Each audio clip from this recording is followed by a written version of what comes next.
안녕하세요. 메리츠 자산운용의 조니 대표입니다. 오늘은 약간 포맷을 달리 하는데요. 그동안은 제가 혼자 그 주식의 필요성, 투자의 필요성, 그리고 주식 투자하는 방법, 뭐 여러 가지 나름대로 여러분들한테 도움이 될 것 같아서 했는데요. 오늘은 좀 다른 방법을 씁니다. 오늘은 그 게스트 스피커를 제가 모셨습니다. 그 저하고 연배도 비슷하신 것 같고요. 또 증권계에도 오래 계셨고, 그리고 옛날 이렇게 이 방송을 하기 전에 얘기해 보니까 옛날에 제가 운영하던 코리아 펀드에 또 관련되신 그런 부분도 있고 해서 아주 옛날 생각도 나고요. 그래서 많이 여러분들 도움도 되지만 저한테도 개인적으로 즐거운 시간이 될 것 같네요. 그래서 오늘 모실 분은 신재영 사장님이에요. 그 한국 포스증권의 대표십니다. 여러분들 저도 그렇지만 좀 약간 낯이 서른 이름인데요. 사실 우리가 이미 알고 있는 회사입니다. 펀드 온라인, 펀드 슈퍼마켓이죠. 그 2013년에 네, 그렇습니다. 설립한 회사인데 펀드 온라인이라고도 많이 하죠. 그래서 그 사장님을 모셨습니다. 그래서 오늘 저 혼자뿐만 아니라 그 투자 철학, 그 다음에 한국이 갖고 있는 많은 문제점이죠. 노후 준비, 그리고 왜 사람들은 펀드에 투자 안 하나, 여러 가지 저희가 즐거운 시간이 될 거라고 생각합니다. 인사드리겠습니다. 안녕하세요. 예, 안녕하세요. 네, 예, 안녕하십니까. 한국포스증권의 신재영입니다. 오늘 존경하는 우리 존리 대표님과 함께 이런 좋은 시간 허락해 주셔서 감사합니다. 특히 잠깐 소개해 주셨던 우리 존리 대표님은 미국에서 코리아 펀드를 운영하시고 또 한국에 오셔서 자산운용 업계에서는 큰 일을 맡으셔서 우리 한국 자산업계 발전을 위해서 많이 계시고, 특히 투자자들에 대한 여러 가지 교육에 많이 좋은 모범이 되셔서 늘 존경하고 같이 뵙고 싶었습니다. 저는 지금 아까 잠깐 설명했지만 한국포스증권의 사장으로 있습니다. 한국포스증권은 2013년도에 설립되었던 펀드 온라인 코리아, 아마 펀드 슈퍼마켓이라는 앱으로 많이 알려졌을 텐데요. 펀드를 온라인으로 전문적으로 파는 증권회사입니다. 그곳의 사장으로 근무하고 있고요. 원래는 아까 말씀하신 것처럼 88년도에 대우증권에 입사해서 기획실과 그리고 리테일 총괄을 맡고 이 회사 인발한 것은 올해 1월 달에 사장으로 취임해서 지금 일해오고 있습니다. 굉장히 반갑습니다. 네, 반갑습니다. 예. 근데 이제 그 이제 본격적으로 그 의논할 부분은 예. 이제 정말로 그 한국에 굉장히 많은 금융기관이 있잖아요. 맞습니다. 네, 그 증권회사도 있고 보험사도 있고 자산형사도 있는데 제가 한국에 와서 가장 놀랐던 부분은 왜 많은 금융기관이 있는데 어, 왜 사람들은 경제적으로 윤택하지 않을까요? 예. 그리고 음. 왜 노후 준비가 가장 안 된 나라 중에 하나. 근데 음. 저는 이제 금융 문명이라는 얘기 많이 쓰잖아요. 예, 예. 그래서 금융 문명으로 봤을 때 가장 최악의 나라가 저는 일본이라고 생각하거든요. 제가 일본에 가서 깜짝 놀란 거는 일본 사람들은 주식에 투자하는 거를 부끄럽다고 얘기하더라고요. 그렇게 말하죠. 그러니까 예. 저기 뭐라 그러죠? 일하지 않고 번 거, 저기 불로소득. 불로소득. 예. 예. 불로소득이라는 그 인식이 굉장히 강하더라고요. 주식 투자를. 예, 예. 그래서 자기가 일하지 않고 그런 불로소득을 얻는 거는 죄악시 여기는 그런. 그래서 일본은 최악의 나라구나. 예, 예. 그래서 실질적으로 며칠 전에 블룸버그에서 떴어요. 가장 노후 준비가 안 된 그런 그룹이죠. 맞습니다. 그게 일본 여성. 음. 그러니까 노후 준비가 가장 안 된 게 일본 여성인데요. 끔찍하게도 사망하기 전까지 마지막 돈이 끊어지는 시간이 20년 전이라고 해요. 그러니까 일전 한 푼 없이 20년을 살다가 사망하는 거예요. 그러니까 제가 그거 보고 안타깝죠. 안타깝죠. 예. 근데 예. 이제 한국이 안타깝게도 음. 거기를 닮아가는 거예요. 예. 일본을. 예, 예. 그래서 이거는 뭔가 액션이 있지 않으면 안 된다. 전국적으로 어떤 프로그램이 맞습니다. 필요하다. 그래서 제가 보니까 저하고 비슷한 생각 갖고 계시는 것 같아서 다행이고요. 저 혼자 하는 것보다 예. 두 사람 세 사람 더 많을수록 그게 더 예. 좋은 효과가 있지 않을까 이렇게 생각을 해봅니다. 오늘 그 문제에 대해서 함께 잘 한번 그러니까요. 이야기를 나눠보죠. 네, 예. 제가 그 한국에 온 지 벌써 5년이 넘는데요. 아, 벌써 그렇네. 네. 저는 이제 추상적으로 한국 사람들의 그런 주식에 대한 잘못된 인식 그런 걸 예. 알고 있었지만 한국에 와서 직접 사람들을 만나고 나서는 저는 깜짝 놀랐어요. 네. 그러니까 이 정도로 금융무명이 심하구나. 제가 미국 같은 경우 보면 약 50%가 금융무명이라고 그래요. 아 예. 근데 한국에 오니까 뭐 정확한 숫자는 모르겠지만 예. 한 98%가 아닐까. 예, 제가 예, 봤을 그렇습니다. 때에서 예. 한 100명 중에 한 2명 정도만 예. 주식에 투자해야지 생각을 하는데 나머지는 무슨 소리 하고 있느냐. 그래서 제가 이게 제가 추상적으로 알고 있던 것보다 훨씬 더 심각하구나 예. 생각을 했죠. 예. 근데 이제 시장에 오래 계셨잖아요, 30년. 예. 근데 펀드도 팔아보시고 했을 거 예. 아니에요. 예. 근데 요새 그 펀드에 대해서 시장도 줄어들고 예. 또 사람들이 아직도 그런 그 불신이라고 그럴까요? 예. 아직도 투자하면 안 된다는 생각이 많은 것 같은데 예. 왜 그런가요? 왜 한국은 이렇게 금융에 대해서 그렇게 부정적일까요?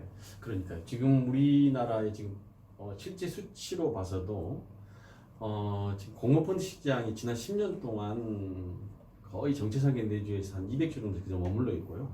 주식시장은 지금 1000조에서 2000조로 올라갔습니다. 그런데 그 정체 이면에는 철저하게 고객으로부터 외면받고 있기 때문에 그러거든요. 펀드에 대한 여러 가지 거의 극혐오에 가까울 정도로 펀드는 어려운 것, 펀드는 사면은 손해보는 것, 이런 것들에 대한 개념들이 굉장히 많습니다. 근데 그 이유를 저는 한 4가지로 생각하는데요. 물론 공감하는 부분도 공감하지 않는 부분도 있겠습니다만, 첫째는 펀드 판매 채널에 저는 많은 문제가 있다고 봅니다. 지금 무슨 말이냐면, 금융상품은 지금 현재 펀드 판매를 하고 있는 증권회사나 은행에 가서 구입하게 되는데, 펀드를 판매하는 판매 창구에서 펀드를 판매할 때 좀 더 장기로 이 상품에 대한 이해를 좀 더, 그리고 고객의 입장에서 골라서 펀드 판매를 해야 되는데, 너무 단기 위주 내지는 그들이 권하는 펀드 중심으로 하다 보니까 사실은 고객이 장기적으로 이 펀드 상품을 가져가서 어느 정도 일정한 수익을 올리겠다는 것보다는 주식에 대체 내지는 거의 투기적인 성향으로 뭐 몇 개월 만에 뭐 몇 프로를 올려주겠다, 또 그리고 몇 년이 지나면 얼마가 되겠다는 식으로 금액을 제시한다든가 수익률을 제시하는 식으로 간다는 것은 어떻게 보면 펀드 상품에 대한 이해 자체를 아까 말씀드린 큰 교육적인 내지는 좋은 상품의 이미지 자체를 오히려 더 왜곡시켰던 거라고 생각하고요. 두 번째는 너무 어렵습니다. 실질적으로 이 펀드라는 것을 좀 더 고객 입장에서 쉽게, 또 우리가 용어도 그렇겠습니다만 펀드라는 어떤 펀드에 대한 여러 가지 레귤레이션 문제는 있겠지만은 그래도 그 펀드에 대한 본인의 생활 목적별 투자에 맞게 펀드를 할 수 있다는 그 사이즈를 가이드해 주는 그런 상담 역할이 굉장히 중요한데, 여러 가지 제도상, 여러 가지 문제상 그렇게 못하고 있는 것들이 좀 있을 것 같고요. 세 번째로는 지금 펀드와 관련돼 가지고 각자의 지금 투자하는 방법상의 문제, 즉 펀드는 장기적으로 투자한다는, 좀 전에 이야기 나눴던 습관적으로 투자한다는 이런 것들에 대한 것들이 개념들이 좀 일치되지 못하는 부분들이 좀 있고요. 마지막으로 제가 봤을 때는 우리 운용사들이 문제 좀 있겠죠. 운용사에서 좀 더 성과에 더 낼 수 있고, 또 그에 따른 상응된 수수료를 받는 체계로 가야 되는데, 성과가 나지 않음에도 불구하고 수수료가 고객 니즈에 맞지 않게 되는 식이 있기 때문에 이런 여러 가지 복합적으로 하다 보니까 펀드 시장의 고객으로부터 많은 외면을 받았던 게 아닌가 하는 생각을 저도 갖습니다. 네. 그렇죠. 근데 이 펀드를 투자하거나 아니면 제가 이제 강의를 많이 나가는데 어떤 분들은 주식에 투자하는 거와 펀드에 투자하는 거와 연관성을 잘 못 찾아요. 그렇죠. 그러니까 주식이 뭐죠? 근데 펀드는 뭐죠? 그러니까 주식하고 펀드하고 그 차이를 못 느끼는 정도의 금융 교육을 받지 않은 분들이 많고요. 또 한 가지는 그 채널을 말씀하셨는데 깜짝 놀랐죠. 그러니까 그 창구에서 파시는 분이 본인은 투자를 안 한다고 하더라고요. 그러니까 본인은 이 펀드를 자기는 좋지 않다고 생각하는데 그걸 파는 것 자체도 난 굉장히 신기하거든요. 그리고 또 또 20% 벌면 얼른 저기 네. 팔아서 빨리 매도 신호를 하고 내주고, 이익을 예. 취하고 또 20% 손해 보면 또 손절매하라고 예. 그런 게 저한테 너무 신기한 거예요. 전 요즘 생각하면 다른 네, 투자 저는 생각이 이게 근데 그렇게 할 때마다 1%또 손치수를 수익, 예. 다시 또 붙이고 하니까 아 이거는 이제 그 정도가 너무 심하구나. 예. 근데 그게 무슨 일부러 나쁜 의도라고 생각하지는 않고요. 예. 예. 그거를 당연시 여긴 거예요. 음. 그리고 장기라는 게 그러면 얼마가 장기냐? 저는 미국에 있을 때 장기라는 거는 그러니까 그냥 모으는 거다. 60세까지 모으는 거라고 생각했는데 여기서 장기는 3개월이 사람들이 나는 여태까지 대표님 너무나 대표님 말하는 것 공감해요. 저는 3개월 동안 절대로 안 팔아요. 그러니까 이게 이제 그 레벨에 따라서 무명률이 높은 것도 있고요. 그래서 그게 저는 총체적으로 이런 한국이 그 일본이 그렇게 갈 수밖에 없었던 것도 그런 금융교육의 부재라고 생각하는데 한국도 어쩔 수 없이 일본을 따라가는 건가 그런 게 굉장히 마음이 아프죠. 예. 그리고 저희 펀드에 가입하신 분들도 처음엔 좋았다가 손해를 보고 또 2년 동안 또 마이너스가 되고 하니까 또 분노를 택하시고 그래서 제가 그래프를 보니까 제가 코리아 펀드 운영할 때도 보니까 어떤 때는 뭐 5년을 그냥 옆으로 기다가 갑자기 올라가는 경우도 있고 근데 산 시점이라 틀린데요. 근데 저는 미국에서 한 번도 누가 와서 나를 협박하거나 그거를 뭐 왜 잘못됐느냐 그런 사람이 없었거든요. 고객 만족이라는 것은 고객하고 직원 판매하는 우리 어드바이저를 할 수 있는 뭐 브로커가 됐든 상담사가 됐든 지속적으로 서로 신뢰 관계가 구축되고 그 신뢰 관계라는 것은 어떻게 보면 많은 커뮤니케이션을 가져줘야 되고 그런데 팔 때 이후에 관리라는 면에서도 굉장히 소홀한 것이 문제지 않습니까? 그러니까 좋은 펀드를 아까 말씀드렸지만 본인이 정말 고객 입장에서 고를 만한 좋은 펀드를 공부를 열심히 해서 그 펀드를 권유하고 또 그 펀드에 대한 여러 가지 오르면서 왜 올랐는지 내렸으면 왜 올랐는지 그리고 앞으로의 비전은 어떤지에 대한 여러 가지 첨사진들을 지속적으로 커뮤니케이션을 갖는 게 굉장히 필요한데 우리나라 현실에서는 사실은 그 KPI라는 게 있습니다. 이게 각 직원마다 회사에 들어가면은 그러니까 키 퍼포먼스 그래서 그 어떤 펀드를 파냐에 따라서 보수율도 다르고 성과도 다르게 되고 또 여러 가지 잦은 매매를 통해서 수수료가 많이 취해지면은 KPI가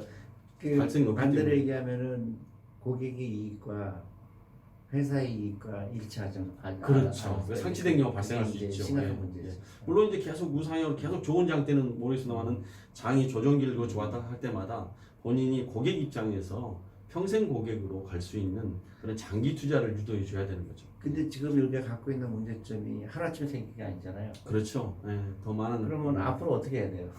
제가 봐서는 지금 오늘 우리 같은 이런 조그만한 시작에 불과하지만은 앞으로 좀 더 금융에 종사하는 분들이 바른 금융에 대한 생각을 가지고 또 고객 입장에서도 또 고객이 여러 가지 투자할 수 있는 판매 채널의 문제를 인식을 해서 고객들에게 어떤 정확한 정보의 제공 내지를 그리고 사실은 지금 요즘은 절대 가치라는 말이 있는데요. 이 그동안은 상대적 가치에서 상품을 골랐던 시절, 즉 어떤 뭐 삼성전자다 아니면 어떤 뭐 LG전자다 아니면 유명 메이커의 현대차다 유명 상품 우리가 골랐던 것에서 지금은 경험해보고 본인이 그 서비스가 좋냐 나쁘냐를 정보가 워낙 공유되다 보니까 본인의 다른 사람에게 공유를 거쳐가면서 내가 경험하는 속에서 가장 높은 절대 가치를 향해서 소비하게 되는 겁니다. 금융도 아마 그런 시대가 된 겁니다. 과거에는 갖춰진 정보의 비대칭 속에서 고객에게 일방적으로 강요해서 고객이 물건을 사게 했다면 이제는 모두 다 비교해 볼 수 있을 것이고 요즘은 특히 앱이라든가 여러 가지 핀테크의 개발로 인해서 모든 상품을 비교해 볼 수가 있지 않습니까? 그러다 보니까 좀 더 정보가 공개되면 고객이 절대 가치로 소비를 하게 되기 때문에 금융에 계신 분도 더 노력을 해야 될 것이고 또 고객들도 여러 가지 조사해 보고 좀 더 낮은 수수료 더 좋은 정보를 제공하는 브로커와 거래하시는 게 굉장히 중요한 그런 시점이 됐다고 생각합니다.